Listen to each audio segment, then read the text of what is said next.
Aku apa kata dia ni ada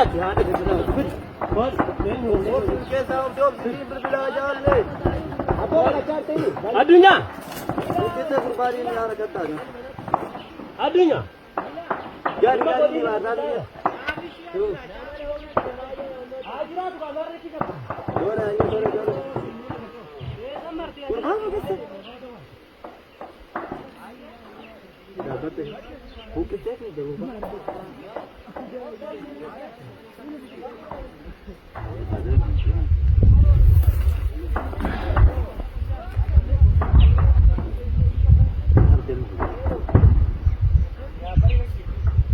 Mas, kenapa nggak turun ya? Ini turun. Turun gua.